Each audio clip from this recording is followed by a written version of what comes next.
On April 26, 1933, Hermann Göring created a political investigation office in Berlin with fewer than 200 officials. 12 years later, that structure had deported millions, executed tens of thousands, and turned denunciation into an instrument of government. It was called the Gestapo. What followed was not only repression, it was engineering of fear. Himmler, a methodical bureaucrat with no military charisma, and Heydrich, a violinist from an educated family expelled from the Navy over a sexual scandal, together designed the most lethal internal control system of the 20th century. They filed homosexuals, priests, students, and generals.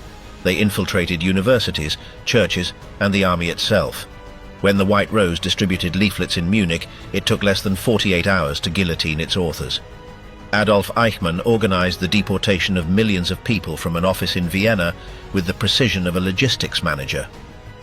In Prague, Heydrich ruled without escort in a convertible Mercedes.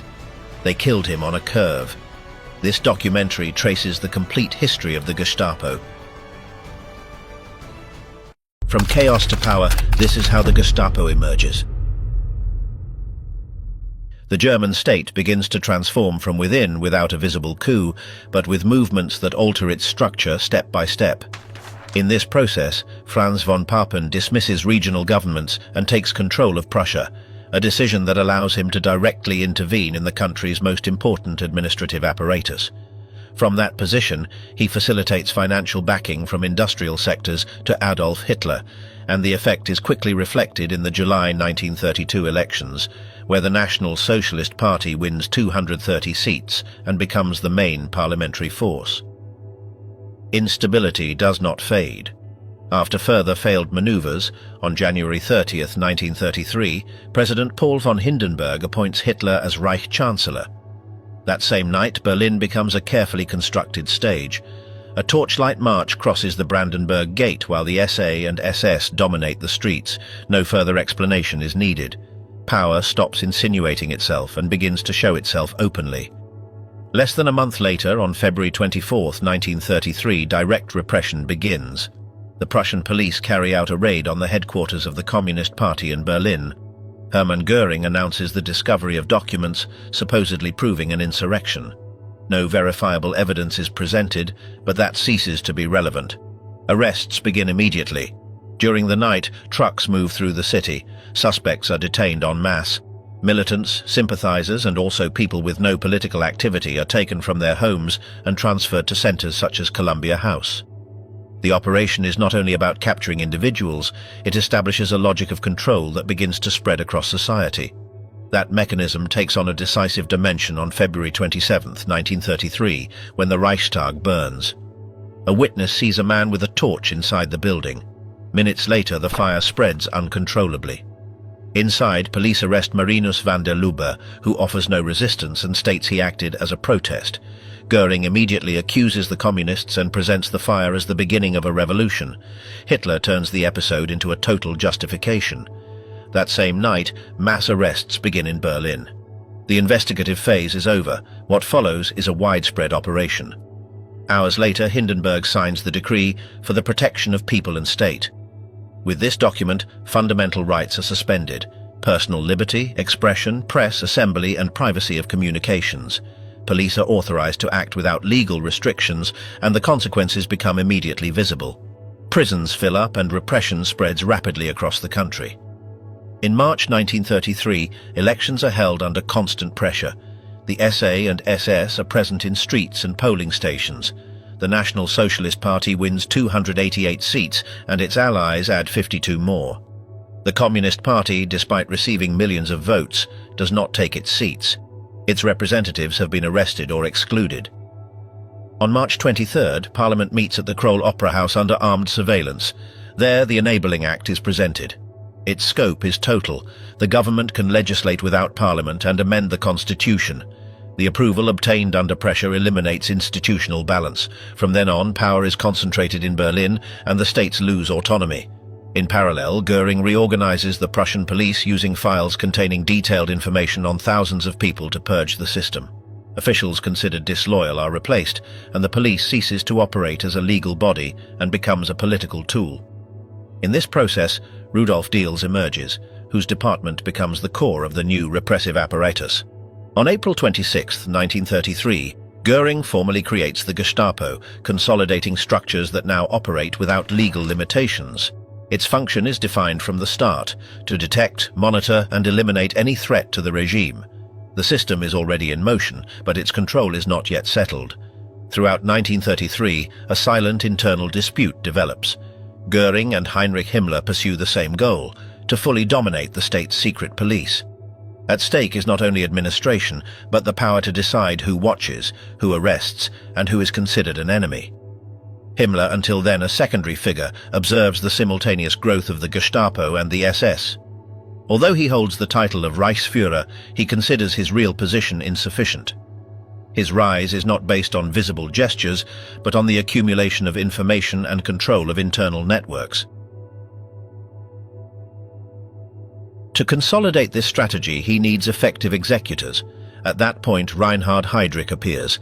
Himmler gives him just 20 minutes to propose an intelligence model for the SS. Heydrich presents a structured system based on the systematic collection of information. The proposal is approved immediately.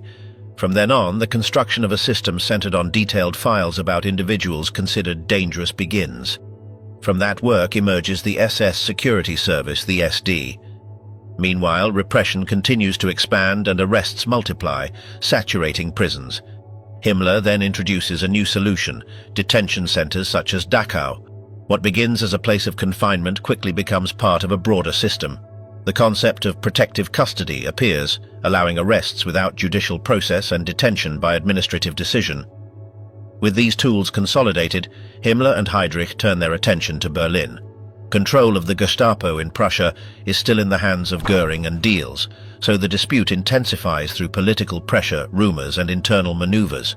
The tension is resolved on April 20, 1934, when Göring cedes the Gestapo to Himmler. From that moment, control becomes centralized in a single direction.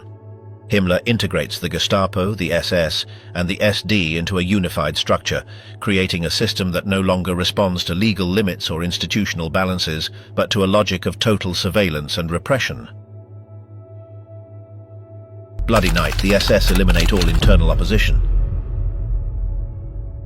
By mid-1934, the Gestapo, the SS, and the intelligence service led by Reinhard Heydrich operate as a single mechanism. However, within the regime itself, a threat persists that has not been neutralized: the SA under the command of Ernst Röhm. With a force of nearly 3 million members, its weight surpasses any other paramilitary structure. Its existence represents a strategic problem that must... By mid-1934, the Gestapo, the SS, and the intelligence service led by Reinhard Heydrich operate as a single mechanism. However, within the regime itself, a threat persists that has not been neutralized: the SA under the command of Ernst Röhm. With a force of nearly 3 million members, its weight surpasses any other paramilitary structure. Its existence represents a strategic problem that must be resolved without delay. During the first months of 1934, Berlin becomes a space dominated by rumors. Talk spreads of conspiracies, internal movements, and possible alliances that could alter the balance of power. One of the most repeated claims is Röhm's alleged intention to merge the SA with the Reichswehr to create a popular military force. This possibility directly alarms the High Command, which considers any loss of control over the state's armed structure unacceptable. Despite these warnings, Adolf Hitler for a time maintains his loyalty to Röhm. He even publicly acknowledges the services the SA leader has rendered to the movement. However, pressure does not cease. To avoid an open rupture, an intermediate solution is attempted. The Minister of Defense, Werner von Blomberg, and Röhm himself sign an agreement establishing the army as the only official armed force of the Reich, relegating the SA to a secondary role. The attempt fails quickly. During a reception prior to the signing, Röhm, influenced by alcohol, openly criticizes the army, financial sectors, and the party leadership. He accuses Hitler of having betrayed the spirit of the revolution and calls for transforming Germany into a socialist state. The statements do not go unnoticed. For Heydrich and his collaborators, they represent the evidence they needed. From that moment, the SD's work intensifies. Entire teams review files, intercept communications, and build a dossier presenting Röhm as a direct threat. Telephone wiretaps are expanded through a special unit linked to the state police. In parallel, another point of tension emerges. Franz von Papen, as vice-chancellor, delivers a speech in Marburg in which he openly criticizes the regime's practices. He denounces arbitrary arrests, repression, and the elimination of political freedoms. His words cause concern, but his position partially protects him. Heydrich looks for an alternative. The Gestapo identifies the true author of the speech, Edgar Jung. The reaction is swift. Jung is kidnapped in Munich, and days later his body is found mutilated near Berlin. The message is made clear. By the end of June 1934, the situation reaches its critical point. In Berlin, groups of SA men are pulled out with their hands raised and pushed into trucks by armed agents. The arrests are no longer selective. The army enters the scene. An article signed by Werner von Fritsch makes it clear that the armed forces support Hitler without reservation. The message shortly afterward, an internal SA document falls into the hands of the SD. The text suggests that the organization will return with strength after the break. For the intelligence services, this confirms the constructed narrative. The decision is made without further delay. Adolf Hitler travels to Bad Wiessee, where Röhm is staying. The operation is carried out at dawn. Röhm is arrested in his room and transferred to Stadelheim prison. 2 days later, he is offered the chance to end his own life. He refuses. He is executed. Simultaneously in Berlin, around 150 SA leaders are detained and shot in military facilities. The executions are carried out without trial. Orders are transmitted from Gestapo headquarters on Prince Albrecht Street. The operation is not limited to the SA. Other figures are eliminated. Among them is Kurt von Schleicher, former chancellor, murdered along with his wife in their residence. Goering later claims he had tried to resist arrest. The purge continues for several days. The exact number of victims is not precisely established, but it is estimated to exceed 1,000. The operation redefines the internal balance of the regime. As it progresses, the machinery operates without interruption. Reinhard Heydrich centralizes information and distributes orders continuously. Each target is identified, and names appear on coded lists with priority levels. From different parts of the Reich, brief reports arrive: arrests, executions, and transfers. In this process, one of the most significant cases is that of Gregor Strasser, a former movement leader and political rival of Adolf Hitler, who during the purge is detained, subjected to violence, and executed in his cell. Once the main objective is achieved, Hitler orders the executions to stop. On July 2, 1934, at 7 o'clock, an order is issued to all police departments: destroy any documents related to the operation. The files are burned. In a short time, the SA structure is neutralized. The elimination of its leadership breaks any capacity for coordinated action. With the disappearance of this force, Heinrich Himmler and Reinhard Heydrich consolidate their position. In 1936, Himmler assumes the role of chief of all German police, integrating political police, criminal police, and security units. Meanwhile, Hitler turns his attention to broader objectives. On November 5, 1937, he convenes a secret meeting at the Chancellery. For hours, he lays out his vision. Germany must expand by force. Concrete targets are set: Austria, Czechoslovakia, and Poland. Internal reservations within the army do not disappear.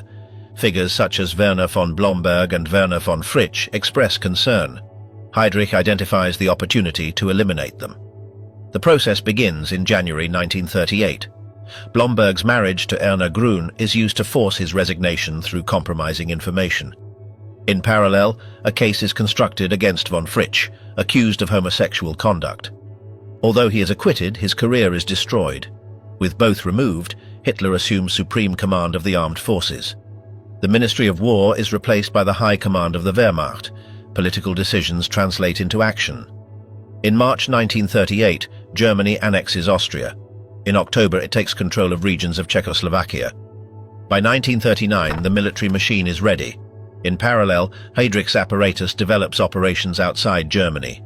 Agents such as Alfred Naujoks carry out sabotage and elimination missions. In August 1939, Heydrich orders a simulated attack in Gleiwitz. The operation uses executed prisoners dressed as Polish soldiers to create evidence. The incident is presented as external aggression. On September 1, 1939, at 4:45, German forces cross the border. The war begins. Absolute surveillance. The Gestapo controls life within the Reich. The real center of power is no longer in speeches or public squares, but concentrated in a group of buildings in Berlin, bounded by Prinz Albrechtstrasse, Wilhelmstrasse, and Anhalterstrasse, a perimeter from which decisions affecting millions of people are made. At number 8, Prinz Albrechtstrasse, stands the most feared corps, the headquarters of the Gestapo, and from there Heinrich Himmler directs a structure that has ceased to be merely a police force and has become a complete system of state control. In September 1939, this logic of unified command takes on a definitive institutional form with the creation of the Reich Main Security Office, the RSHA, under the leadership of Reinhard Heydrich. This body integrates intelligence, interrogations, arrests and executions into a single operational system, eliminating any clear separation between functions and concentrating everything into a compact and direct chain of command. The internal design follows a precise organization. 7 departments structure its operation: personnel, logistics, internal espionage, foreign espionage, Gestapo, criminal police and foreign intelligence. Each section has a defined role, but in practice the boundaries blur, creating a system in which information flows without barriers and control is reinforced from multiple directions at the same time. Within this framework, the Gestapo does not act in isolation, but is integrated into a structure where different agencies coordinate their activities. On the streets, this control takes a different form. Plainclothes agents carry out arrests, searches and interrogations, while a network of informants grows continuously. Doormen, shop employees, office workers and even schoolchildren are pushed to observe and report behavior, turning private comments into evidence and seemingly harmless conversations into formal denunciations. Surveillance ceases to depend solely on formal structures and becomes embedded in everyday life and personal relationships. The official message reinforces this perception: the Gestapo is everywhere.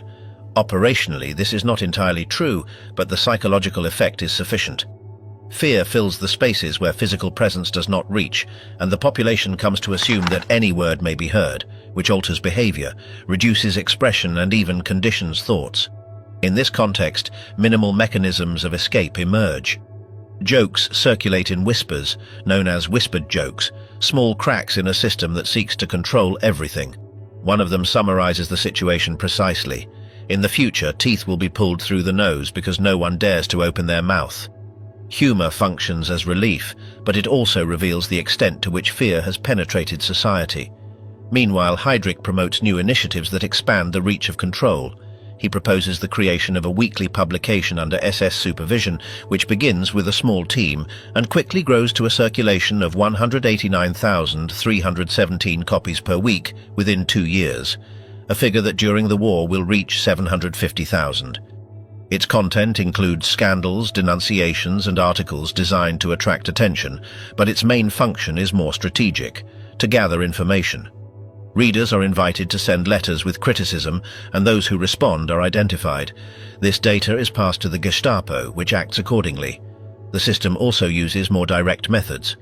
Fake advertisements offer radios with headphones capable of receiving foreign broadcasts, and those who show interest are immediately arrested and registered as suspects. Some are publicly displayed while agents present the confiscated devices, reinforcing the idea of constant surveillance. Control extends beyond the political sphere. Heydrich turns his attention to religion, considering any independent structure a potential center of opposition. Surveillance of churches, priests and believers intensifies, and specific cases illustrate how the system functions. Otto Graf, chaplain and professor, tells his students that all men can be respected, including Jews. His words are reinterpreted as an ideological attack on the state. He is accused of undermining official doctrine and shortly afterward receives a visit from the Gestapo, which reprimands him and leads to his removal from the education system. Internal opposition exists, although in limited forms.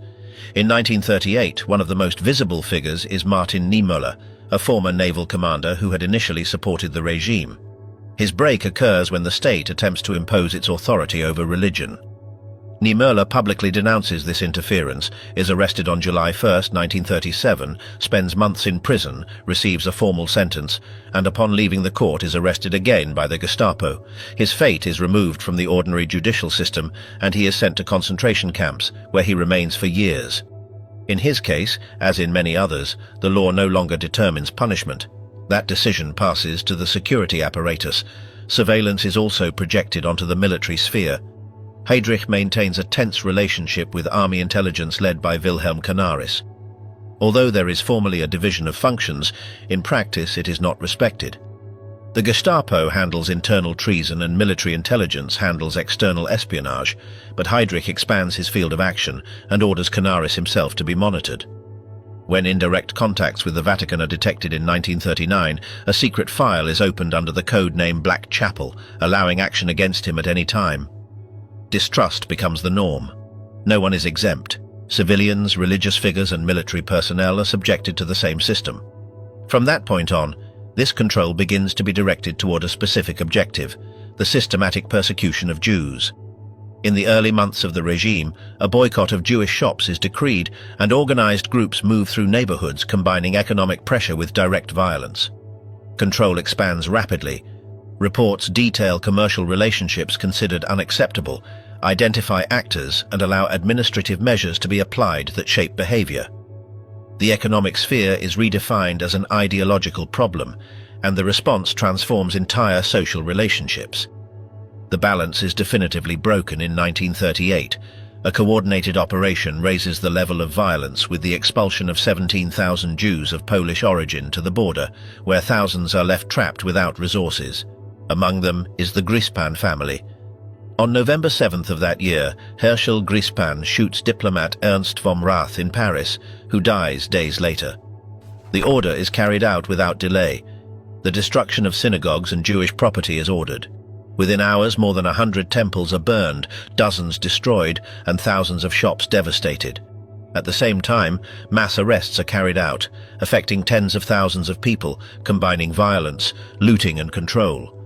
A collective fine of 1 billion Reichsmarks is also imposed, while businesses are transferred into Aryan hands, consolidating a process that not only represses but also redistributes wealth. The consequences become visible at every level: expelled families, separated children, and constant arrests. Detention centers become overcrowded. In Prince Albrecht Strasse, the main building reaches enormous proportions, and cells concentrate dozens of prisoners in extreme conditions. Interrogations include beatings, physical pressure, and prolonged violence, while detainees are forced to witness the suffering of others, generating a permanent climate of uncertainty. When capacity is exceeded, transfers to other centers involve immediate punishment. In this process, the figure of Adolf Eichmann appears.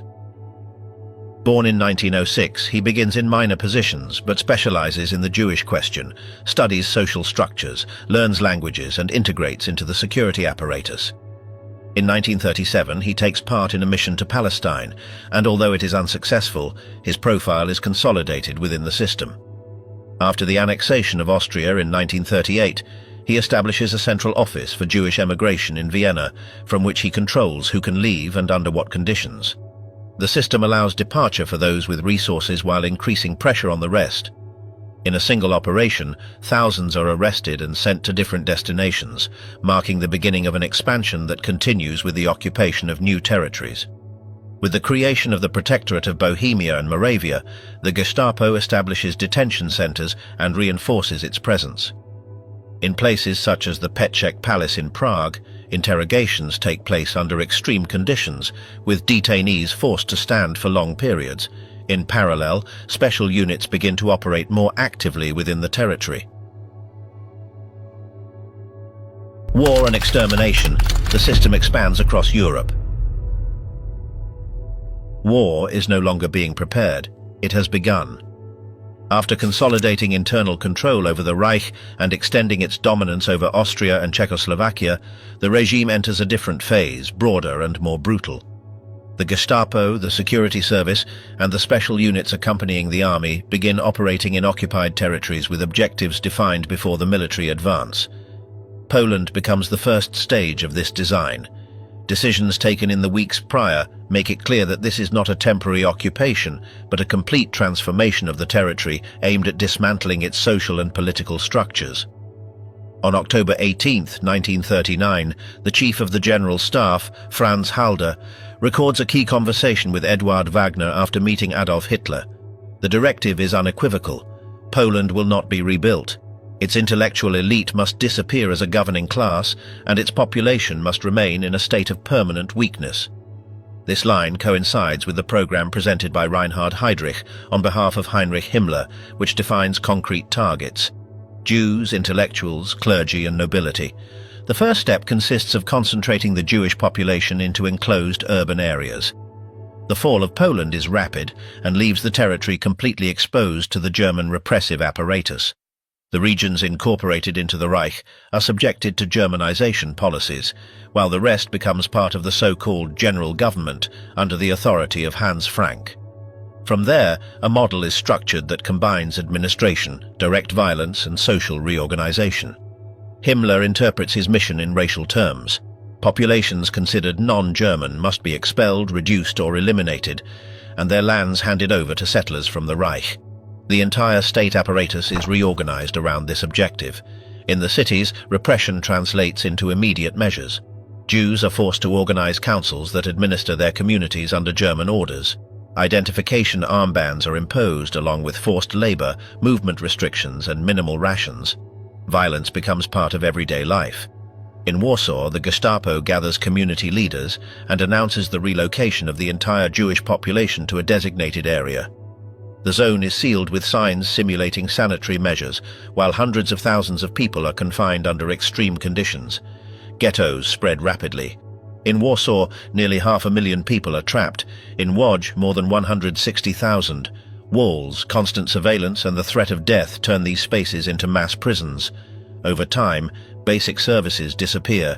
Overcrowding and food shortages cause epidemics, while hunger fuels the black market and mortality rises steadily.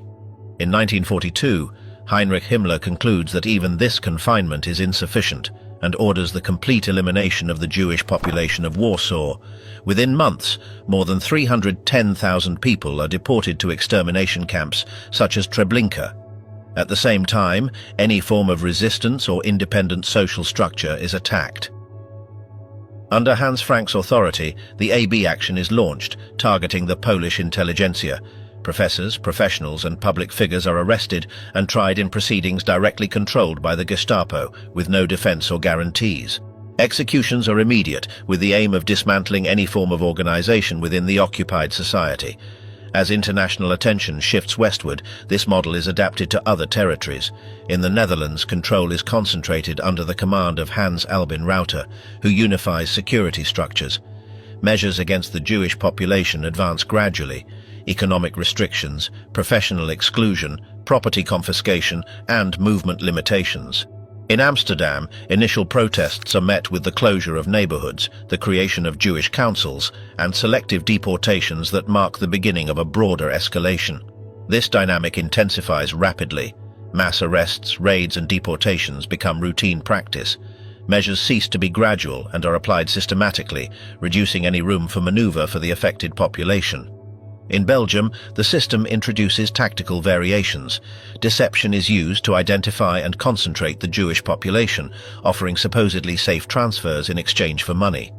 Many families surrender their possessions in hopes of escape, but end up in detention centers that function as a gateway to deportation. Night raids, mass arrests, and constant uncertainty become part of the control mechanism. In France, implementation is more gradual due to the initial presence of military command. However, Heydrich introduces covert units that prepare the arrival of the Gestapo. Once established in Paris, the organization begins operating discreetly, collecting information on opponents and the Jewish population. Under Karl Oberg and Helmut Knochen, a network is built that combines intelligence, infiltration, and selective repression, which over time expands and hardens its methods. With the consolidation of this system, a central question emerges: what to do with the Jewish population across occupied Europe? Adolf Eichmann develops plans for mass deportation from the security apparatus. Early ideas consider transfers to distant territories, but wartime constraints render them unfeasible. The alternative that ultimately prevails is physical elimination. By the end of 1941, the operational foundations of the so-called final solution are established, transforming persecution into systematic extermination. The expansion eastward accelerates this process. Before the invasion of the Soviet Union, Hitler makes it clear to his commanders that the war will not follow conventional rules. Orders allow certain groups to be treated as absolute enemies. The Einsatzgruppen are authorized to operate autonomously in the rear areas. Their function ceases to be control or deportation and becomes direct execution. As they advance, they record mass shootings of civilians. With this, the system enters a new phase. What began as control, exclusion, and confinement evolves into increasingly direct forms of violence. The structure developed in Germany and Poland now spreads across all occupied Europe. The Gestapo, the Security Service, and the SS expand their field of action, integrating into a mechanism that operates simultaneously across multiple territories. While the war continues on the fronts, in the rear this process begins to acquire an ever broader scale. Strike in Prague, the assassination that unleashed the massacre. When Reinhard Heydrich arrives in Prague as acting protector, one of the most symbolically charged acts takes place in St. Vitus Cathedral. There, the ancient crown jewels of the Bohemian monarchs are displayed. The central piece is the crown of St. Wenceslas, made of gold and adorned with what are considered the largest sapphires in the world. Heydrich does not miss the political opportunity. He presents Wenceslas, who was assassinated in the 10th century after a conspiracy led by his brother Boleslav, as a ruler friendly to Germany, brought down by supporters coming from the east. Under that interpretation, the protectorate created by Hitler would not be a new imposition, but the correction of an ancient injustice. The jewels, when not on display, are kept under 7 locks, a traditional reference to the 7 seals of the Apocalypse. The keys must be distributed among 7 different people, beginning with the head of state himself. In this ceremony, President Emil Hacha hands the keys to Heydrich. Heydrich theatrically returns 3 of them with a precise remark. He should see this act as a sign of trust and also as an obligation. But Heydrich ignores another tradition associated with the crown. Legend holds that anyone who places it on their head without being the rightful heir is marked to die. According to the version that circulates afterward, Heydrich puts it on without hesitation. Beyond the ceremonial, the new course of action is defined immediately. In his first official appearance, Heydrich gathers military and party leaders at Czernin Palace. Karl Hermann Frank greets him with the Nazi salute.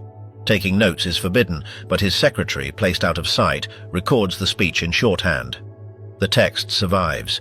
In that intervention, he makes clear the immediate priority, securing political control of the protectorate and neutralizing any form of opposition. The Gestapo immediately sets in motion a more refined system of terror. One of its new tools is so-called protective custody, the right to arrest anyone without formal cause for an indefinite period. Around it, a rapidly growing network of informants emerges. Attracted by money, favors, or simple calculation, many place themselves at the service of Heydrich and Frank. Safe houses of the resistance begin to disappear one after another. Each infiltrated cell reduces the available space to hide and maneuver. Over the months, Heydrich not only enjoys the power of his position, he also benefits from everything surrounding it. He acquires the Panenské Brezany estate on the outskirts of Prague, far more attractive for his private life than the rigid environment of Czernin Palace in Hradčany. Lena Heydrich, for her part, moves comfortably as hostess to obedient Czechs and German visitors. At first, Heydrich imagines a life constantly traveling back and forth between Prague and Berlin by plane. Lena opposes this. Tired of her husband's absences, both for work and his affairs, she imposes another decision. The family will settle in Prague. Heydrich also adapts his public image. He is portrayed as a family man in domestic scenes, alongside Lena and their children Klaus, Haida and Silke. The photographs show him in black shorts and a grey wool jacket with metal buttons. She appears in a skirt, floral blouse and white knee-high socks. A deliberate image of normality and closeness is thus constructed. However, while this family portrait circulates, London receives a different kind of report. Czech intelligence services warn the exiled government that Heydrich's policy of carrot and stick applied to industrial workers is working better than expected. Rather than fueling resistance, it weakens it. For Hitler, however, the word protectorate already sounds too mild. On the Eastern Front, the campaign that had promised to be resolved in 7 months is bogged down in the winter before Moscow. The stalemate demands a brutal response in the rear as well. On the same day Heydrich is due to depart for Berlin, Himmler sends an urgent telegram to Prague ordering the arrest of 10,000 hostages among the Czech intelligentsia. In addition, he demands that 100 of them be executed that same night.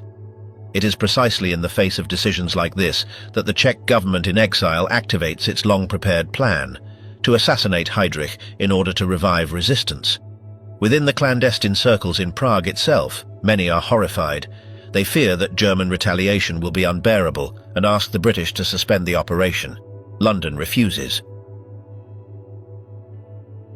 Up to that point, the operational record of the Czech exile has not been impressive. An agent had already been parachuted in to report from Prague, but he lasted only 2 weeks before falling into the hands of the Gestapo. From there, the matter is taken over by František Moravec, former head of Czech intelligence before the occupation. In March 1939, Moravec had fled to Great Britain with 10 other men, carrying valuable files that he handed over to MI6. Before escaping, he had left on Czech territory the embryo of an armed resistance, the Obrana Národa, with access to 100,000 rifles, 10,000 machine guns and a sabotage unit formed by regular army officers. Much of this material falls into Gestapo hands, and the training of new agents inside the country becomes almost impossible. Moravec then seeks help from the British Special Operations Executive, created in 1940, to direct and supply resistance movements in occupied Europe. 10 young unmarried men are selected for intensive training in parachuting, surveillance, sabotage, firearms, and survival. For the specific mission against Heydrich, codenamed Anthropoid, Moravec chooses Jan Kubis from Moravia and Josef Gabčík, a half-Slovak locksmith. Both are in their early 20s and know perfectly well that once the mission is completed, their chances of survival will be minimal. They are assisted by Josef Valkík, a member of another group called Silver A, equipped with a powerful transmitter for intelligence work. As often happens in parachute operations, several landings fall outside the intended zone. Some agents are captured by the Gestapo and later executed. The survivors move from one safe house to another, patiently studying the protector's routine. Kubis and Gabčík, who had never been in Prague before, prepare every detail. At first they consider blowing up Heydrich's special train between Prague and the Czech border, but this option is discarded because his train journeys are too irregular. The ambush must take place on his daily road route between his residence and his office. Moravec identifies an ideal spot, the sharp bend on V. Holešovičák Street before the Trocha Bridge. There, due to the slope and a tram stop, any car must slow down. One of Heydrich's habits facilitates the plan. Although at Czernin Palace and his estate, he moves with strong protection. Outside those spaces, he often travels without escort in his open-top 3.5-litre Mercedes. He trusts his driver, the burly Klein, the pistols they both carry, and the fear his name inspires. Unlike the vehicles of other Nazi leaders, his car has no reinforced armor. Hitler has reprimanded him several times for this carelessness, but Heydrich changes nothing. He also does not vary his route or change his distinctive license plate, SS3. He even insists on carrying 2 visible pennants on the fender, the SS flag and that of the Reich Protector. Moravec's conclusion is simple. Heydrich, in his arrogance, does not believe anyone would dare attack him, because he knows too well the reprisals that would follow. And it is precisely this that makes the ambush possible. On the morning of May 27, 1942, Heydrich slightly alters his routine, but not his behavior. He dismisses his escort early, spends more time than usual with Lena and his children, and before leaving for Berlin, departs as usual for his office in Prague. He sits next to Klein in the open Mercedes. At the V. Holešovičák bend, the chosen ambush point, Josef Gabčík waits with his automatic weapon, and Jan Kubis holds a specially prepared bomb. Both feel the tension settle into their hands as the car is delayed.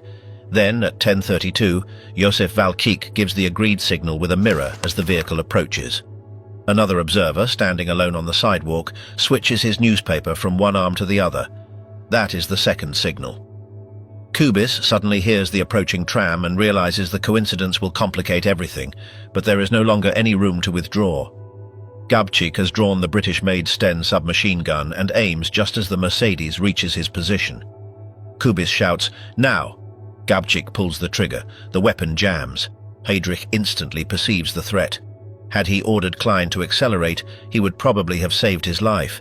Instead, he makes two decisive mistakes. He yells at the driver to stop and leans up inside the car, turning himself into a perfect target. As the Mercedes brakes sharply, Kubis throws the bomb toward the front left side, but the device lands slightly short of the target. Passengers on the tram will later state that the explosion produced a huge flash and shattered the window panes. Heydrich steps out of the wrecked car, firing as he runs. Kubis also flees, catches a glimpse of his target for an instant, slips between two trams, and mounts the bicycle they had prepared in advance to escape downhill. Gabčík, meanwhile, runs through the first curious onlookers who begin to gather. Klein tries to pursue him, but his size works against him, and he is also hit by a bullet. Heydrich remains motionless for a few seconds, with a dark stain spreading across his uniform. Then he places his hand on his right hip and drags himself back toward the Mercedes. Among those present, a blonde woman recognizes him. She takes control of the scene, stops a floor wax delivery van, and orders the driver to take him to the hospital. Heydrich manages to climb in with difficulty, but the pain overwhelms him and he collapses in the back. As soon as the cart pulls away, almost all the witnesses disappear. The first to arrive are German soldiers returning from a training exercise. They find the Mercedes wrecked and Klein out of his mind, muttering that the protector has been shot. Shortly after, Karl Hermann Frank receives the alert and sends the SS toward the site of the attack and the Bulovka hospital. At the explosion site, Heinz von Panwitz, head of the Gestapo's anti-sabotage unit, takes charge. His men find a woman's bicycle, a man's cap, a light raincoat, the Sten submachine gun that failed, empty shell casings, and two briefcases, one of them containing an undetonated bomb. The identification is immediate. The weapons are British. At the hospital, isolation is total. The other patients are removed from their rooms to leave Heydrich alone, surrounded by doctors, SS men, and Gestapo agents. The preliminary examination reveals fragments of wire, felt, leather, and glass deeply embedded in the spleen and liver. Even so, the propaganda machine begins to circulate reassuring statements. They speak of a promising evolution, of a patient responding to treatment. But in Berlin, Himmler acts as he usually does in crises. First he becomes paralyzed, then he panics. Instead of letting the Bulovka hospital work, he begins calling doctors and surgeons from across the Reich and the occupied territories to travel to Prague. Heydrich holds on for a week. His condition gradually worsens. Finally, on June 4, 1942, after a final meeting with Himmler, he dies. In the hospital record, an employee writes next to his full name, Reinhard Tristan Eugen Heydrich, a dry phrase, cause of death, infection of the wound.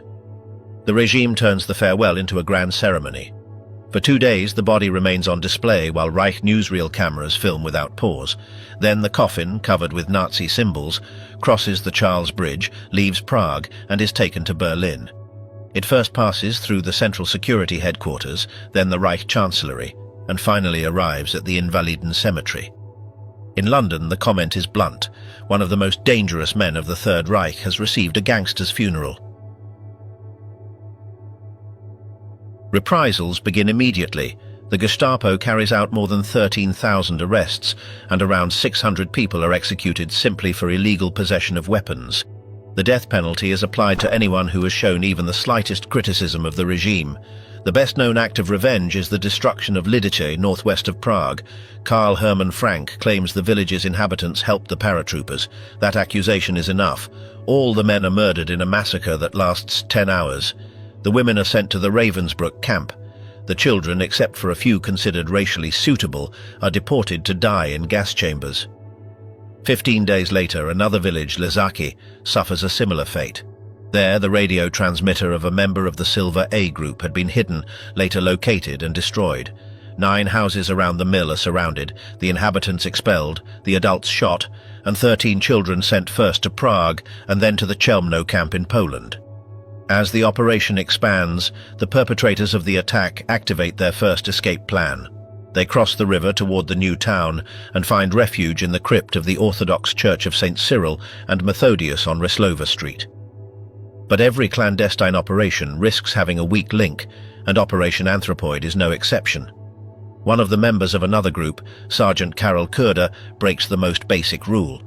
Do not seek refuge among family or acquaintances. Consumed by fear at the scale of the reprisals, Kurda goes to his mother's house in southern Bohemia. He realizes too late that the Gestapo will eventually find him. Finally, he breaks down and enters the Gestapo headquarters in Prague to confess his indirect participation and, in passing, claim the 1 million crown reward offered for useful information. At first, he only denounces Kubis and Gabčík, but his interrogators are convinced he knows much more. After beatings, he also reveals the name and address of the Moravec family, key allies of the resistance and collaborators of the men of Anthropoid. At 4 in the morning, several black cars brake abruptly in front of the Moravec family home in the Žižkov district. Inspector Oskar Fleischer leads the raid. The Moravecs are forced to stand against the wall with their hands raised while agents search through cupboards and drawers. The tension becomes unbearable as the interrogations begin. The mother asks to go to the bathroom. At first they refuse. When she insists again, a guard accompanies her. Walking ahead of him, she manipulates the medallion around her neck, extracts a hidden capsule and bites into it. She collapses to the floor, foam coming from her mouth. They are unable to revive her. Her husband and her son, Atta, are taken in pajamas to Gestapo headquarters. Fleischer calculates that the son, who had often acted as a courier for the resistance, will be the weakest point. Entire teams of thugs beat him, threaten him, humiliate him, and force him to drink alcohol.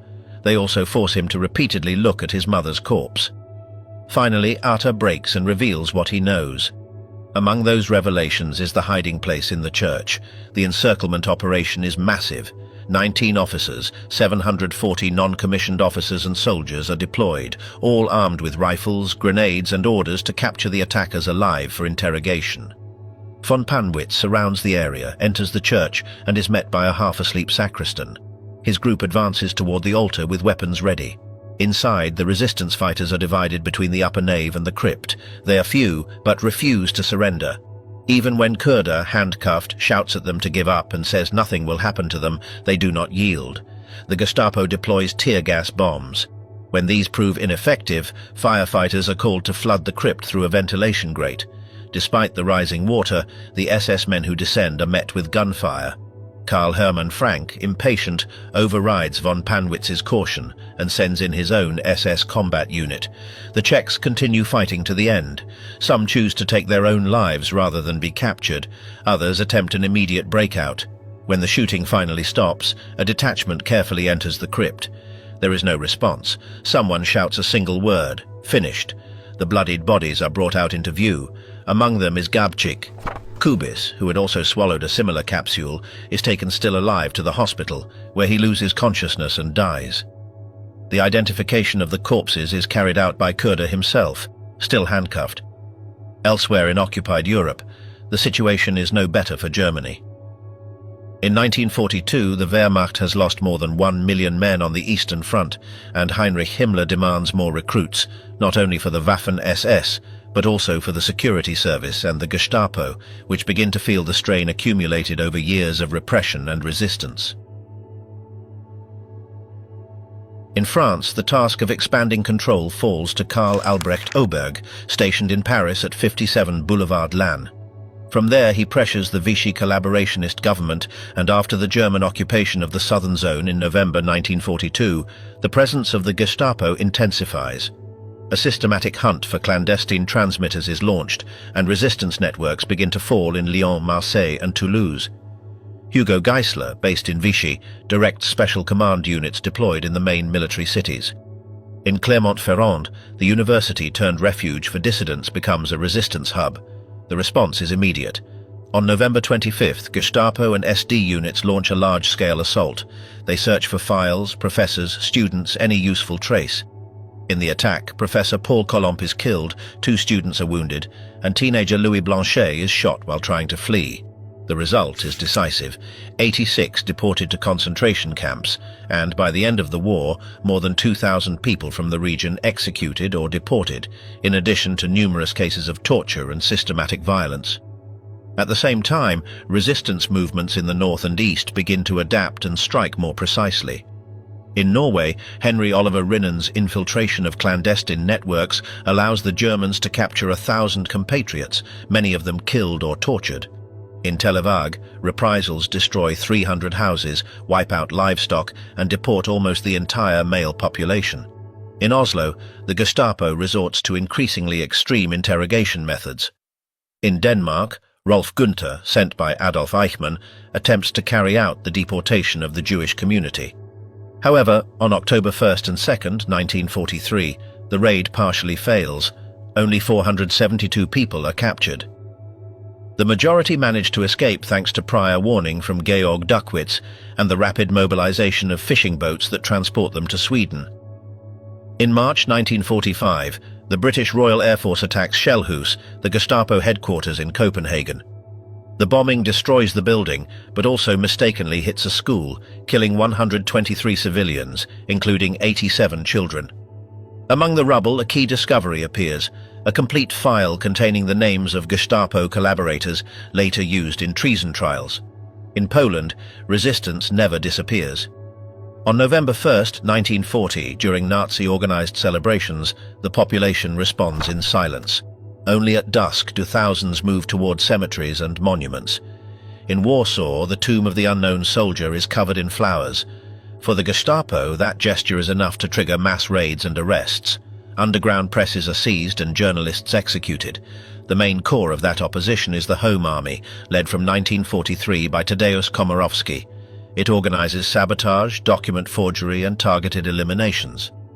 The German response is carried out through tribunals directly controlled by the Gestapo, with immediate executions. By 1943, Himmler has 60,000 Gestapo agents in Poland, supported by 500,000 soldiers.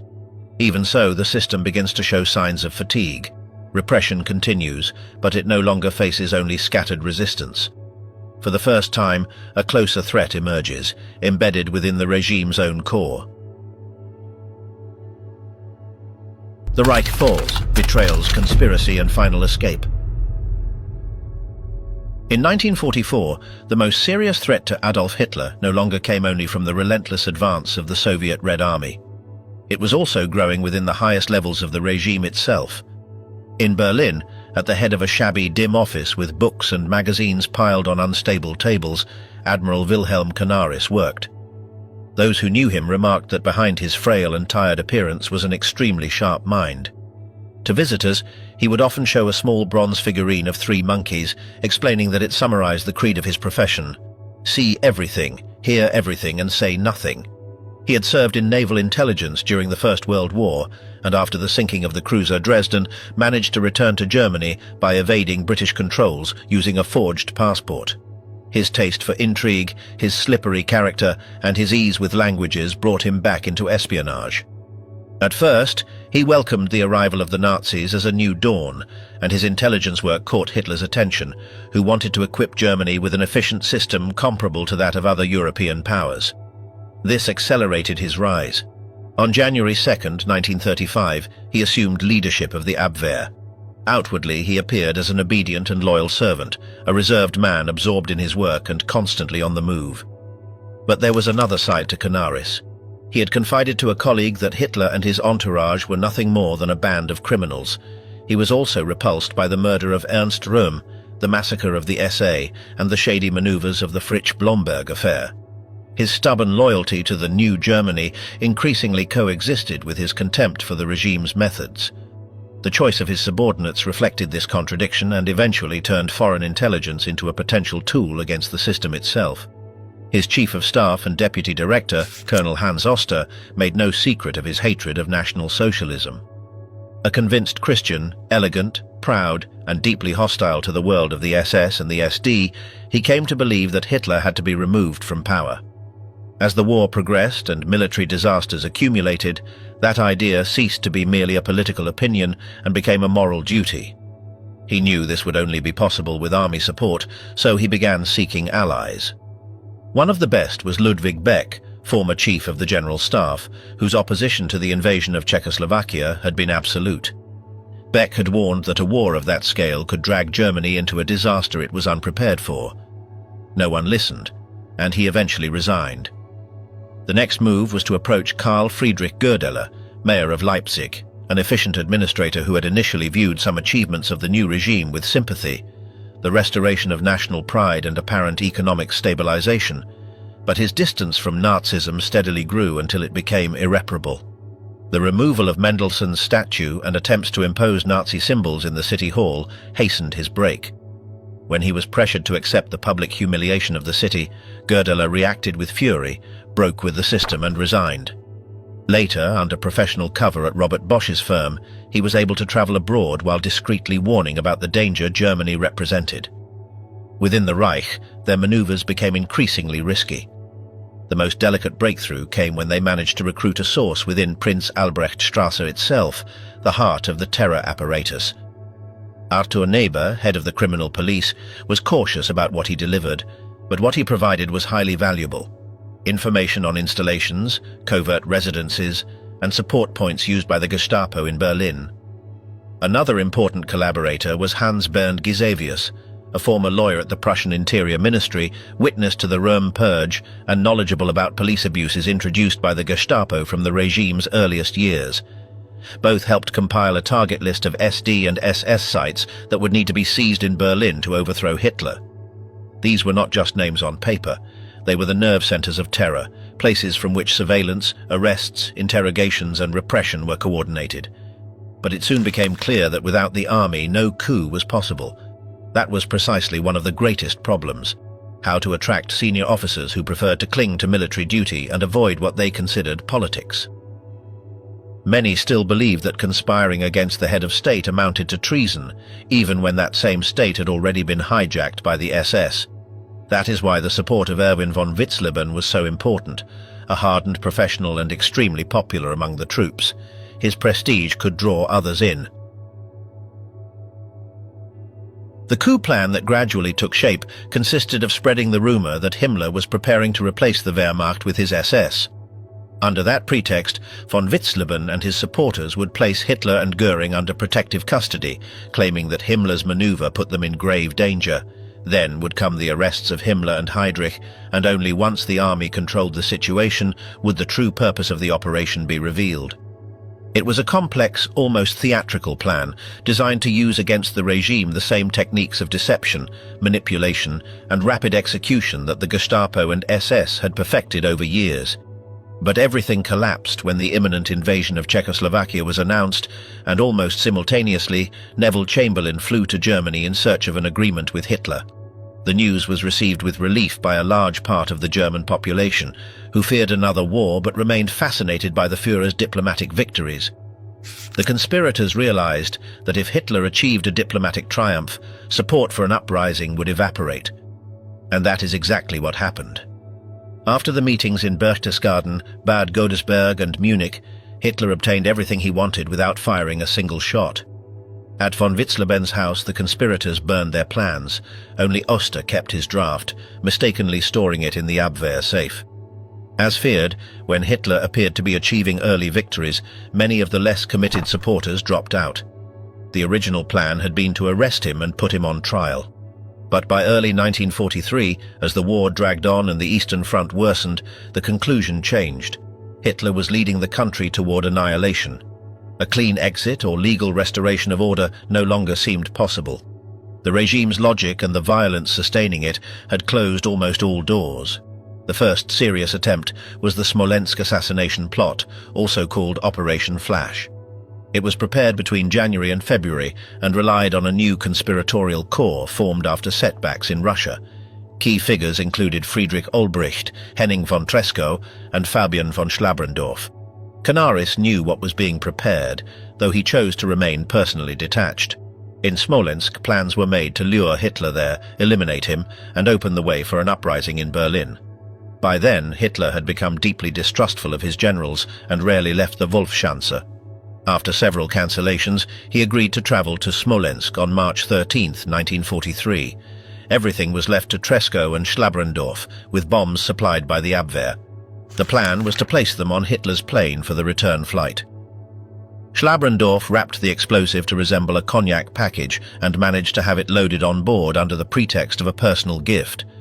During the flight, while Hitler spoke at length with his officers, the fuse was supposed to burn toward the detonator. According to Schlabrendorf's calculation, everything should have resolved shortly after passing Minsk, but no catastrophe signal came. After an unbearable wait, the message received was different. The plane had landed safely in Rastenburg. The failure not only ruined the operation, it raised the risk that the bomb would be discovered and the entire conspiracy exposed. Fortunately, the package had not yet been handed over. They invented an error involving bottles, and the next day Schlabrendorf managed to recover and disarm it. The mechanism had failed, and with it vanished one of the few opportunities to strike the regime from within. 2 weeks later, another attempt was made. Colonel von Gersdorf volunteered to act during Hitler's visit to the Berlin War Museum. But Hitler did not arrive at the scheduled time and stayed only briefly at the venue.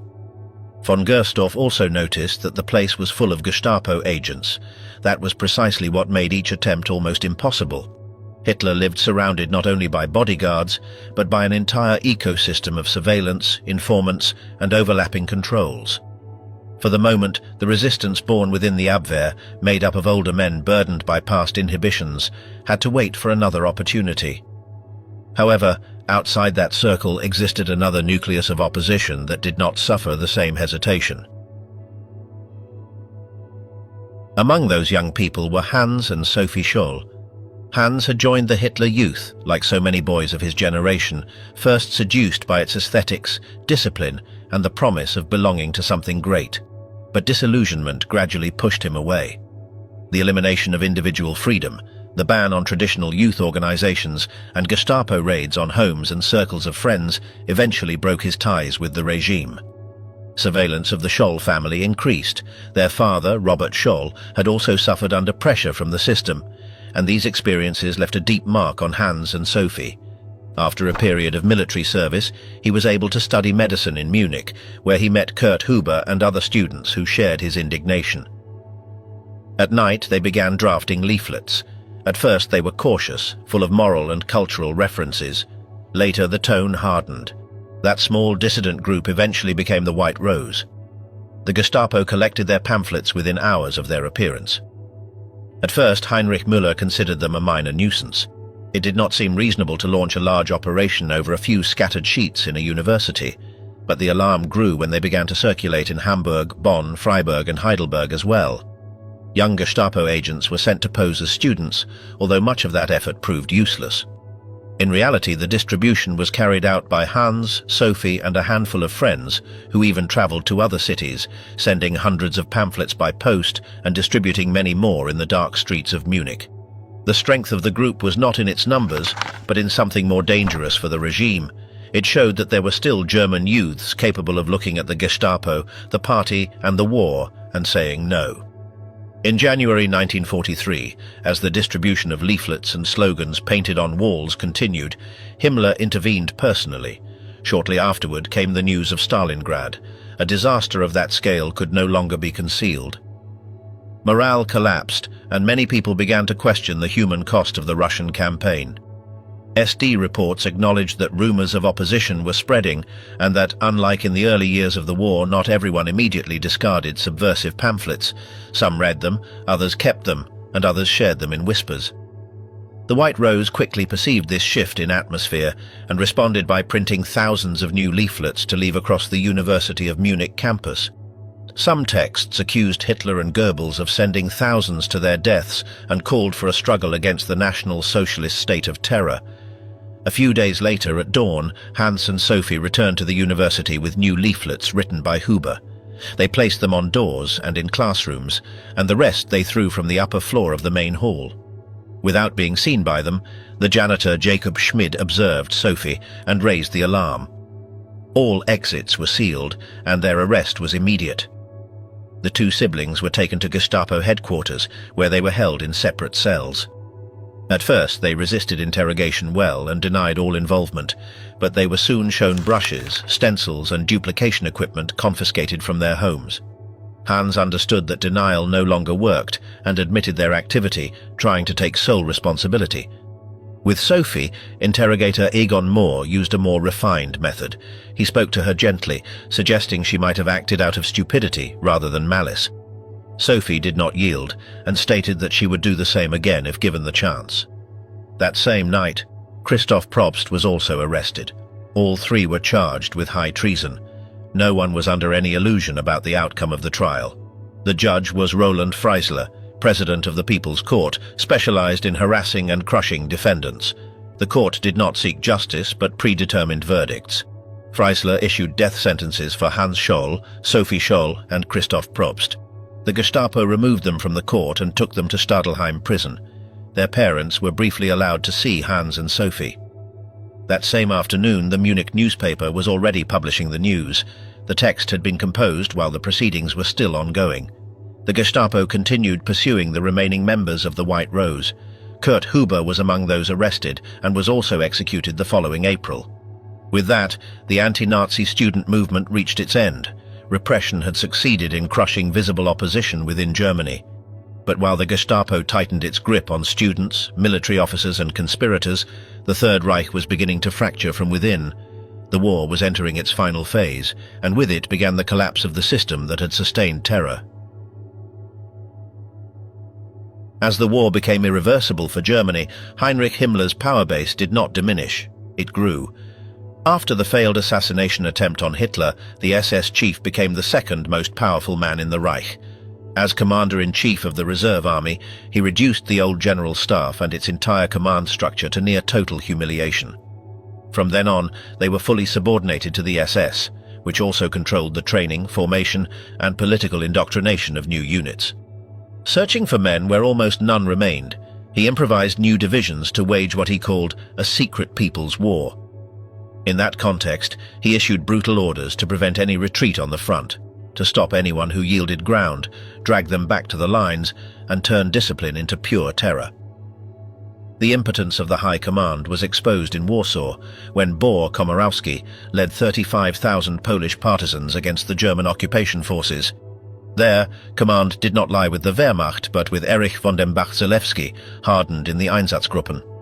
Under his orders operated men from units such as the Dirlewanger Penal Brigade and Russian contingents turned against other peoples. The atrocities they committed triggered protests from Heinz Guderian, but nothing changed. The Warsaw Uprising was crushed with savagery, and on October 2, 1944, the Polish resistance was forced to surrender. Shortly afterward, another crisis point emerged for Himmler in Slovakia, where an uprising was suppressed by Einsatzgruppe H and elements of the Gestapo. Even in collapse, the repressive apparatus continued functioning with mechanical brutality. Still, behind the accumulation of titles and responsibilities, Himmler was already a divided man. He held power but increasingly retreated into illusion. Doubts had begun to trouble him since the summer, just after the July plot. He started probing through his own informants whether any useful resistance cells remained. One man he considered potentially useful was Karl Langbehn. Alongside him was Johannes Popitz, a professor and resistance figure who aspired to become Minister of Finance in a provisional government if Hitler fell. Popitz argued that Germany would not win the war and that the best path was to persuade Britain and the United States to negotiate. Himmler did not commit, but hinted at some receptiveness. The Gestapo also detected movement. Fearing Müller might discover too much, Himmler reacted quickly and ordered their arrest. A public trial was impossible without exposing too many maneuvers. Langbehn was imprisoned out of Kaltenbrunner and Müller's direct reach and executed months later. Popitz survived a little longer but was also executed. This revealed to what extent the SS chief remained a prisoner of his own system. Even when he sought an exit, he used the same methods of secrecy, manipulation and elimination through which the Gestapo had governed fear for years. In that same period, Himmler received another assignment. He was appointed Commander-in-Chief of the Upper Rhine, tasked with covering the sector where British and American forces threatened to break through the front. The effort, combined with his other responsibilities, began to affect his health. He withdrew to the Hohenleichen sanatorium, where he once again fell under the influence of his masseur Felix Kirsten, who had become almost a personal confessor. Himmler summarized the situation bluntly. He saw little hope of military victory, although he sensed a possible opening in the West. Hitler showed no compassion for his subordinate's condition. On March 15th, he summoned him to Berlin for a long reprimand on the overall conduct of the war. Himmler left crushed and agreed to give up command of Army Group Vistula, although he retained nominal control over the Reserve Army and the Waffen-SS. His replacement, Gotthard Heinrici, was the opposite. A seasoned professional, far from fantasies and critical of Himmler's military inexperience. In practice, the dismissal amounted to punishment for incompetence. Martin Bormann took advantage of the humiliation, especially when elite SS divisions failed in Hungary. Real power in what little remained in those final months increasingly passed to Ernst Kaltenbrunner as head of the RSHA. Himmler, however, tried to carve out an exit and began taking steps to negotiate directly with the Western Allies. In Hohenleichen he received Count Folke Bernadotte, vice president of the Swedish Red Cross, and there were also contacts with Karl Wolff, involved in secret talks for the surrender of German forces in Italy.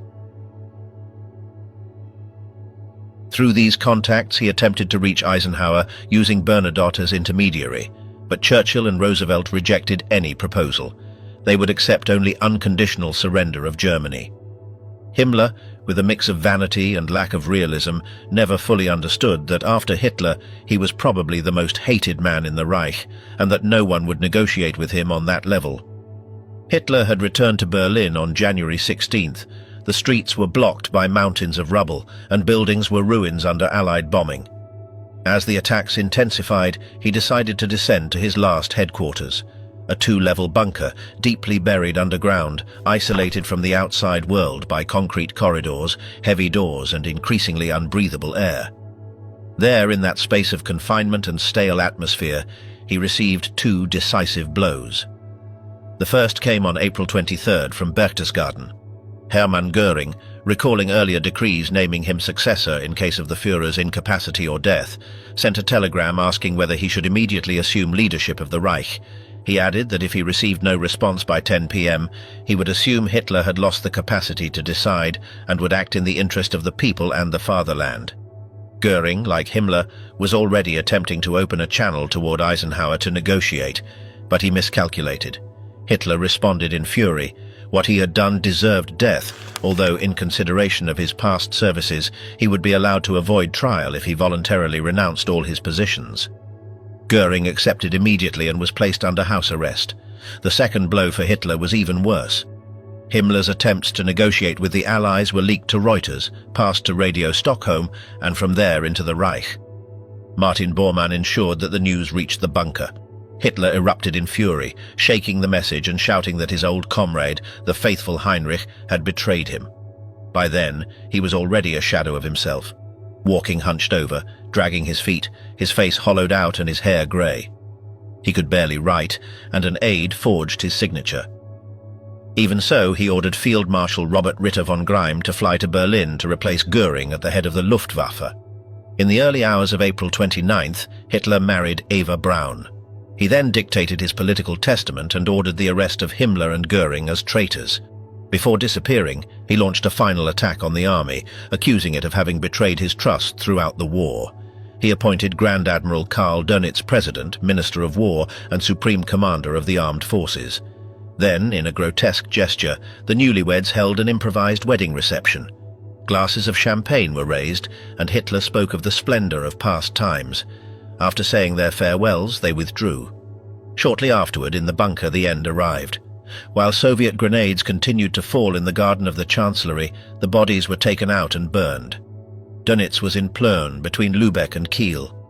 There he had assumed, like Himmler himself, that he would be Hitler's natural successor.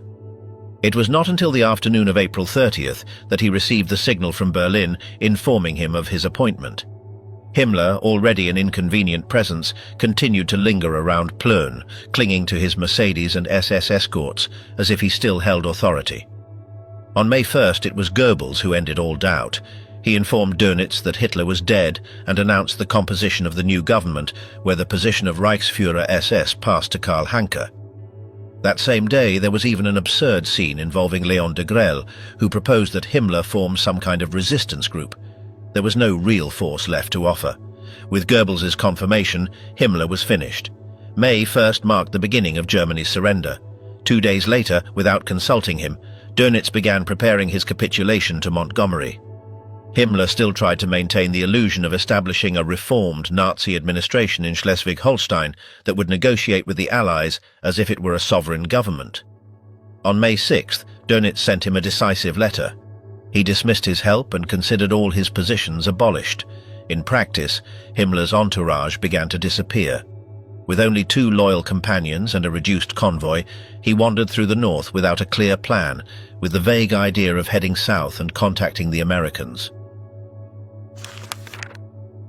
Eventually, they abandoned the vehicles and continued on foot until they encountered a British checkpoint near Bremervörde. At first, no one recognized Himmler. He had shaved off his mustache, wore an eye patch, and was dressed in the uniform of a sergeant of the Geheime Feldpolizei, a fatal mistake because that organization was on the Allied blacklist. Along with other suspects, he was taken to Civil Interrogation Camp 031 in Lüneburg. There, Captain Sylvester noticed something strange about the small, poorly dressed man who entered accompanied by 2 more imposing figures. He ordered them detained under strict surveillance. As they left the office, the prisoner removed his eye patch, put on glasses, and said quietly, "Heinrich Himmler." As a high-value prisoner, he was handed over to Colonel Michael Murphy, intelligence chief of Montgomery's staff. In a special center, he was searched several times. During the final inspection, they realized too late that he still had a hidden means of escape. Those present rushed to him and tried to save him, but it was useless. At 23:14, he died. The next day, his body was displayed to journalists, photographers, and British soldiers. There was debate over whether he should receive a military or Christian burial. In the end, he received neither. He was wrapped in a British Army blanket and buried in an unmarked grave in the Lüneburg Heath. After the fall of the Reich, the repressive apparatus did not disappear uniformly. Some of its officials were captured, others managed to hide, and several left no trace. Among the latter was Heinrich Müller, head of the Gestapo, last seen on May 2, 1945, among the rubble near the Chancellery bunker. He then disappeared. The most widely accepted hypothesis holds that he died during the Soviet bombing of Berlin. His documents were found on a body buried by Walter Leuders, an SS member, and a death certificate exists in the civil registry dated December 15, 1945, listing the cause as killed in action. However, his death was never confirmed. Simon Wiesenthal maintained that he had survived under a false identity, possibly in the Soviet Union or South America. In 1963, the exhumation of remains attributed to Müller revealed that they belonged to 3 different people. Others managed to escape. Adolf Eichmann fled after passing through an American internment camp, and in 1952 settled in Argentina under the name Ricardo Clement. He worked at the Mercedes-Benz plant in Buenos Aires and lived there with his family without being detected. The judicial response was concentrated in the International Military Tribunal at Nuremberg. Between November 14, 1945 and October 1, 1946, 403 public hearings were held, presided over by Sir Geoffrey Lawrence. The defendants were tried for crimes against peace, war crimes, and crimes against humanity, and the tribunal established that certain organizations could be declared criminal. The Gestapo was included alongside the SS and the SD. Prosecutor Robert Story defended the existence of a coordinated system of terror with collective responsibility. The defense, led by Rudolf Merkel, attempted to present the organization as a state body subordinated to superior orders. Witnesses such as Werner Best and Karl-Heinz Hoffmann claimed that its members came from the regular police and acted on the basis of denunciations. On September 30, 1946, the tribunal declared the Gestapo a criminal organization. Its role in arrests, deportations, forced labor, murders and persecution of political opponents, religious groups, and the Jewish population was established, as well as its involvement in crimes in occupied territories, including mass killings in the Soviet Union. Collective responsibility was applied to its members, with limited exceptions. In practice, no global prosecution of its members was carried out. The destruction of files, the lack of witnesses, and the political context of the post-war period limited prosecutions. In West Germany, denazification classified those involved into different categories, and a significant portion of former members of the Nazi apparatus, including Gestapo agents, fell into lower levels of responsibility or were acquitted.